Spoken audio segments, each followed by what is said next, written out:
acerca de la perspectiva de los rasgos. Dentro de esto tenemos varios tipos, de los cuales son melancólico, si tiene que ver con lo depresivo, el colérico al ser irritable, el sanguíneo con el optimismo y el flemático con lo ser tranquilo. Dentro de estos 4 tipos, Jung determinó que solo existen 2, los introvertidos y los extrovertidos. En los introvertidos conforman lo que es los tipos melancólico y flemático, y en cambio los extrovertidos con el colérico y el sanguíneo. Por lo general, las personas introvertidas desean hacer actividades solitarias, como leer un libro, ver un programa dentro de su casa, que no tenga que ver con socializar. Y los extrovertidos, en cambio, pasan el tiempo con las demás personas, como hacer deporte, una fiesta, una reunión familiar, se sienten muy cómodos al estar en contacto con los demás. Dentro de la teoría de los rasgos, se ocupan diferentes dimensiones que nos hacen ver un enfoque dimensional de cómo son las personas diferentes al tener distintos rasgos que los caracterizan. Debido a ello tienen varios puntos de vista, entonces de los cuales tenemos 2. El punto de vista nomotético, que se encuentra en algún punto del rasgo de cada persona, y también el punto de vista ideográfico, que tiene que ver con la singularidad de la persona, aquel rasgo que ya es único de cada individuo que lo caracteriza por esa singularidad. Entonces, dentro de todos estos rasgos se han utilizado varias herramientas estadísticas. Una de ellas es el análisis factorial. Entonces, el análisis factorial es una técnica estadística que ayuda a través de 2 cualidades a correlacionar ante un gran número de personas a las que se les va a evaluar. Entonces, por lo general trata de correlacionar entre varias variables. Como lo vimos antes se hacía una correlación con una sola variable, correlación variable. En este caso son con más variables para que de esta manera pueda reflejar el rasgo que contribuye a las cualidades que en sí determinan la personalidad. Entonces tratamos de encontrar patrones en la correlación para que de esta manera podamos tener cualidades medibles. El proceso que sigue el análisis factorial es un proceso que inicia primeramente con una recolección de las mediciones de un grupo grande de personas. Después de eso, lo que hacemos a través de este sistema estadístico computacional es determinar las correlaciones de las variables para que de esta manera hagamos una extracción de factores, ya que los factores de las correlaciones son variaciones compartidas entre las mediciones, que por lo general, dependiendo de la fuerza de la correlación, se puede determinar qué tan es este factor concretamente hacia un rasgo que determina una cualidad. Por lo general la fuerza tiene que ser mayor a 0,40, o sea, una fuerza medianamente fuerte que determine qué tan cerca está una variable con otra para que de esta manera esta medición categorice un factor. Para determinar la personalidad de un individuo se han realizado varios modelos que han permitido entender cómo funcionan los distintos factores que están inmersos en la personalidad. Uno de ellos es el 16PF, que interfiere 16 factores de la personalidad para poder entender cada una de ellas. Douglas Campbell fue el primero que contribuyó a la psicología de los rasgos a través de este análisis factorial para poder determinar su modelo, el 16PF. Además, Hans Kelsen indicó que estas buenas ideas contribuyen a que primero tendríamos que desarrollar realmente lo que se quiere medir y después sí medir dichas cualidades para que de esta manera podamos determinar mejor la personalidad. Él determinó 3 superrasgos, de los cuales tenemos la extroversión versus la introversión, que mucho tiene que ver cómo la persona tiende a la sociabilidad, a la viveza y a la dominancia, cómo se ve el comportamiento ante los demás para poder tener unas buenas interacciones tanto de manera familiar, social o académica, y ver cómo esto se interrelaciona entre sí. Y también tenemos el neurocitismo, donde aquí hay una facilidad o frecuencia. Por lo general, si esto se altera, tiende a tener un poquito de angustia la persona al tener este tipo de rasgo alterado. Además de ello, también tenemos el psicocitismo, que es el desapego psicológico de la falta de preocupación por otras personas. Por lo general, cuando las personas no tienen muy alto este rasgo, tienden a ser hostiles y manipuladores e incluso impulsivos. Por lo que las personas introvertidas, al tener un alto grado de emoción estable, es decir, un neuroticismo bajo, saben ser un poco descuidadas, controladoras, que no son como que muy reflexivas en sus actos. En cambio, las personas que también son introvertidas, pero al contrario, tienen un alto neurocitismo, es decir, un grado emocional de esa manera alto, tiende a ser muy pesimista y ansiosa, por lo que se ve en su proceder al momento de recibir tal vez una noticia que no lo esperaba, o simplemente es ese ambiente que crea para sentirse esa negativa del exterior o de sí mismo.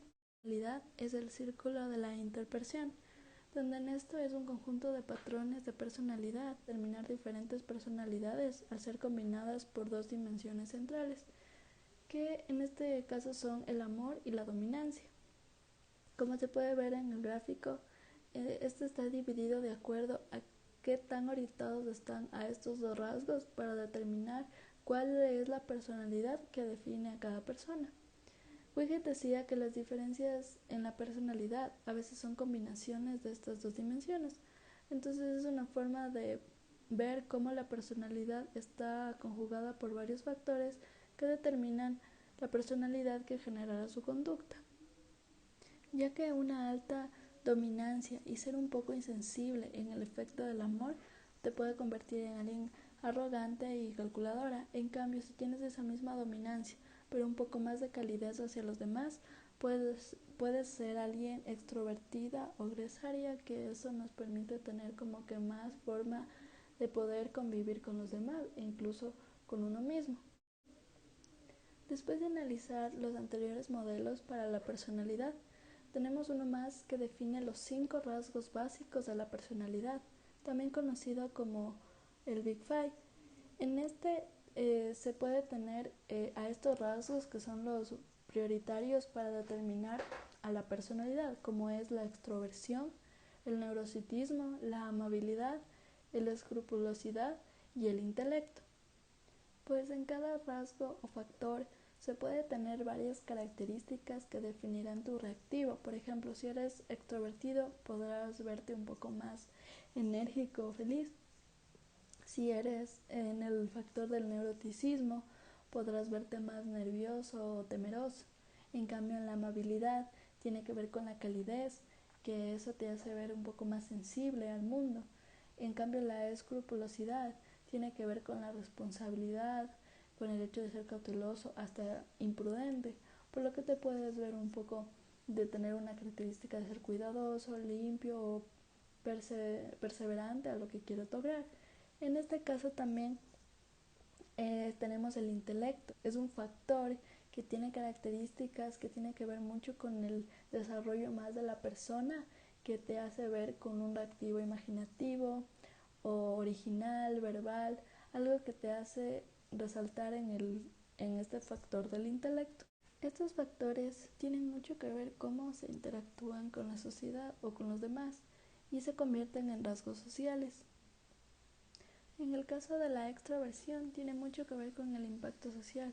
Por lo general se relaciona con los valores de logro o estimulación, como por ejemplo cuando las personas quieren formar parte de un grupo en específico, o como son las fraternidades o las hermandades en un instituto, o ser parte de un grupo dentro de tu entorno familiar, e incluso dentro de tus amigos, ser esa persona que sea algo que impacte en ese grupo y llenado con sus valores de estimulación hacia lo que uno quiere alcanzar.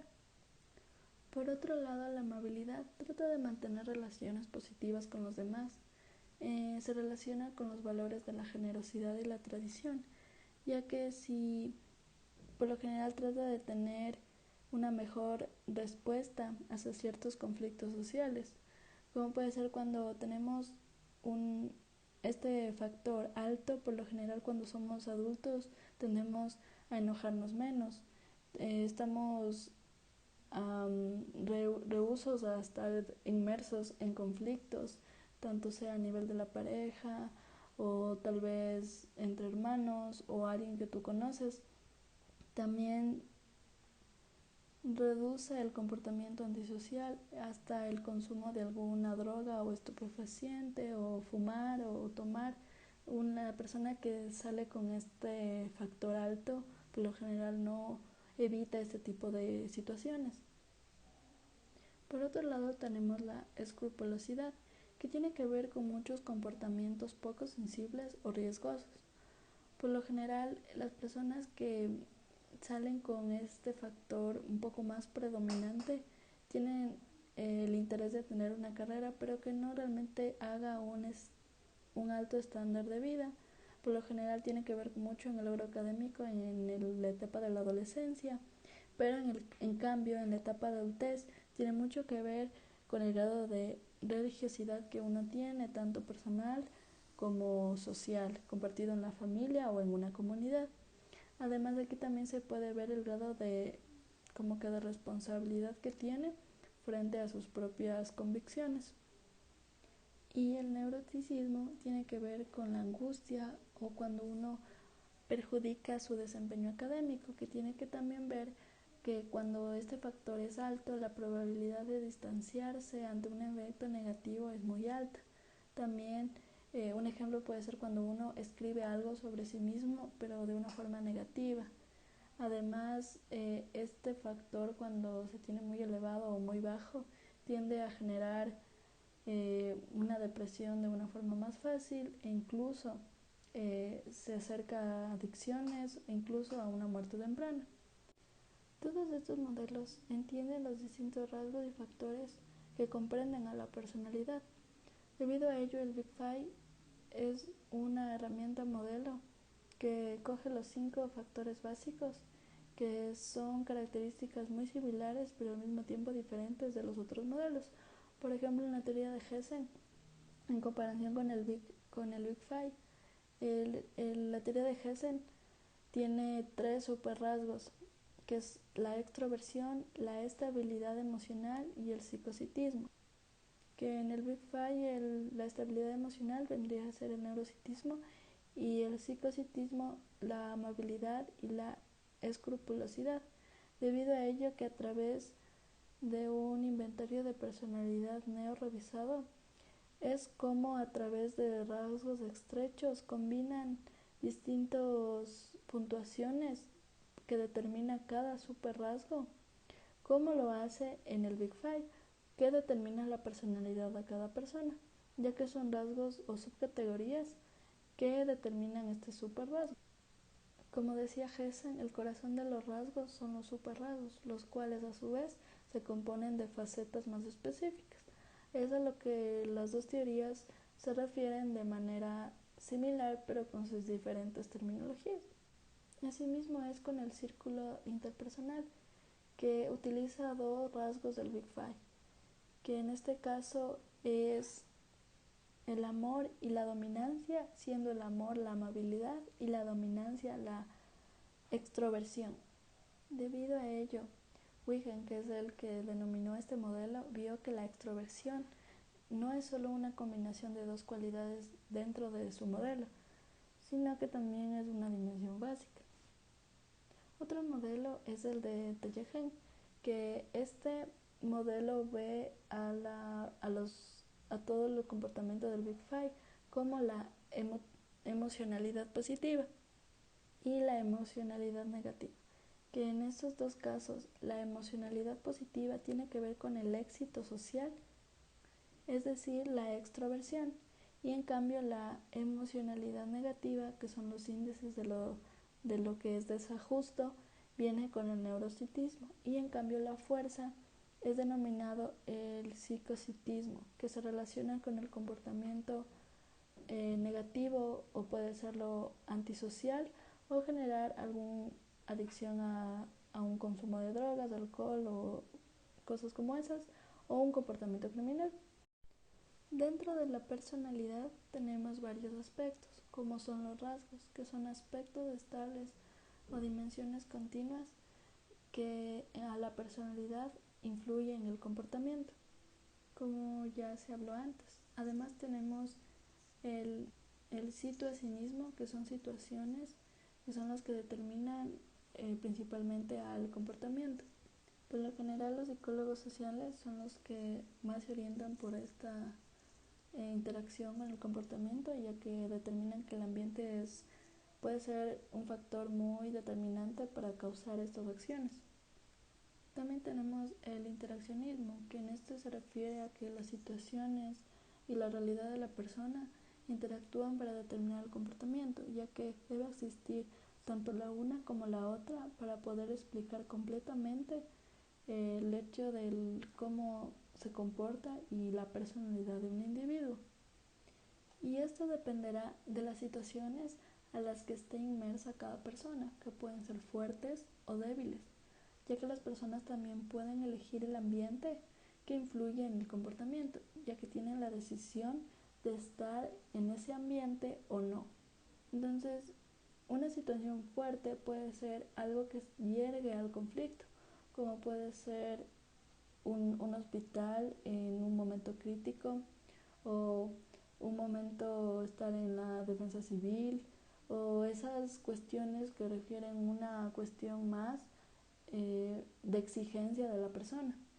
En cambio, las situaciones débiles pueden ser situaciones calmadas, como estar en un parque, en el hogar, en una situación tranquila, una cancha de fútbol o para hacer algún deporte. Además, este tipo de situaciones pueden caer en la manipulación de la situación o de las personas que están inmersas en el lugar, como puede ser a través del silencio, la coerción o el encanto, ya que el derecho de decidir o no elegir el ambiente determina e influye en el comportamiento. Entonces, el interaccionismo es una perspectiva del rasgo que se ha convertido en un nuevo enfoque que muchos de los psicólogos los utilizan para poder entender a la personalidad. Entonces, profundizar en este análisis de cómo los rasgos afectan en el comportamiento tiene mucho que ver entre la situación y la acción que realiza un individuo ante los distintos patrones que pueden ser estimulados ante una situación que se está realizando en ese momento. Entonces, aquí tiene que ver un concepto muy clave, que es la consistencia y la variabilidad, que tomar en cuenta que si tenemos una situación que no cambia, ese comportamiento será constante, pero si tenemos una situación que luego va tomando distintos ámbitos, que va teniendo aspectos diferentes, entonces esa consistencia se pierde y el comportamiento puede variar.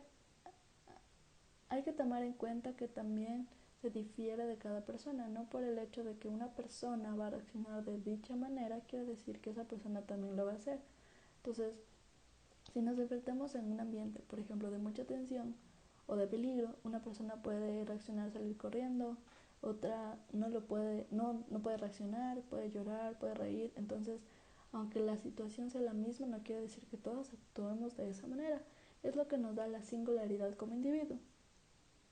Pues a todo eso se le denomina firma conductual, que es un patrón que está enlazado entre la situación y el comportamiento de una persona, que puede estar relacionado por experiencias previas que dominen el momento, que genere una respuesta que determinará el comportamiento, y por lo puede hacer a través de diferentes herramientas, como son los inventarios de autorreporte, que por medio de escalas con múltiples puntuaciones nos indican por este medio de calificación en qué posición de la dimensión uno se encuentra o se ubica.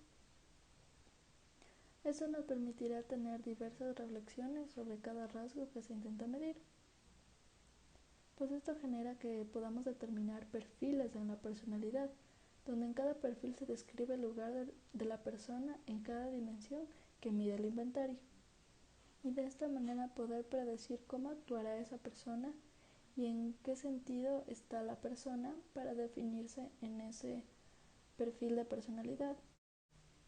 Debido a ello podemos determinar la patología que está afrontando esa persona, categorizando su rasgo, que es determinar el nivel de la influencia del rasgo en el comportamiento, ya que esto también puede diferir de una persona a otra, en función en dónde se encuentra esa persona cuando se está determinando el rasgo. El interaccionismo con los problemas conductales permite que a través de las diferencias individuales importan en las situaciones, aunque no puede ser en todas.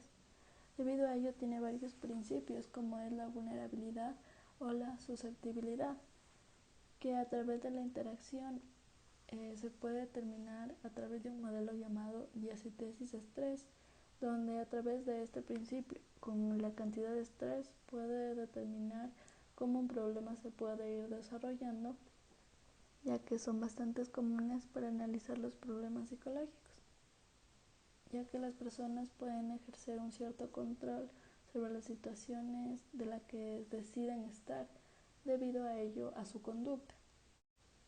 Dentro de la psicología de los rasgos ha tenido varios conflictos o problemas. Uno de ellos es que varios científicos o investigadores han determinado a esta psicología como la psicología del extraño, ya que la información que sería importante a veces se desconoce del individuo o objeto de estudio, aunque éste no retrase los aspectos dinámicos de la personalidad.